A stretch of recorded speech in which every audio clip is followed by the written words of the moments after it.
Diduga punya hubungan, oknum polisi aniaya istri atasan terungkap setelah korban kecelakaan. Kasus kekerasan kembali dilakukan oleh oknum polisi. Kali ini seorang oknum polisi dilaporkan karena melakukan penganiayaan pada istri atasannya sendiri. Oknum polisi berinisial Bribtu IS tersebut ditangkap karena menganiaya perempuan berinisial SM.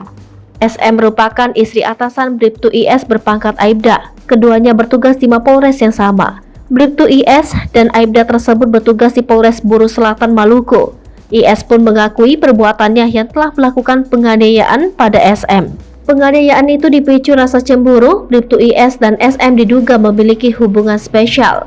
Aksi penganiayaan itu terjadi di salah satu hotel di Namleah, Pulau Buru. Kasus ini terungkap setelah SM meninggal dunia karena kecelakaan lalu lintas di Jalan Baru, Desa Nametek, Namleah, Jumat 14 Oktober 2022.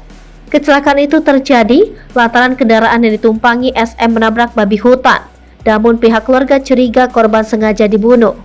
Kecurigaan bermula saat teman korban mengungkapkan SM kerap dianiaya oleh oknum polisi yang belakangan diketahui Bribtu IS. Penganiayaan itu terjadi selama 4 bulan terakhir.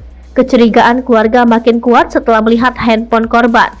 Di handphone tersebut ada bukti kuat bahwa korban selalu diancam dan dianiaya oleh oknum polisi tersebut.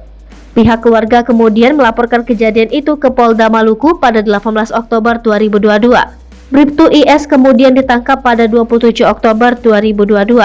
Saat ini, anggota polisi tersebut telah resmi ditahan dan sedang menjalani pemeriksaan. Dikatakan Roem, saat ini kasus tersebut ditangani secara bersama oleh Polres Pulau Buru dan Ditreskrimum Polda Maluku.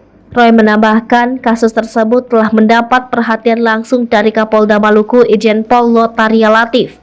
Menurutnya sejak awal Kapolda telah memerintahkan untuk menangkap dan menahan Bribtu IS. Hal itu disebabkan karena bersangkutan melanggar aturan kode etik Polri lantaran memiliki hubungan khusus dengan korban yang sudah punya suami anggota Polri.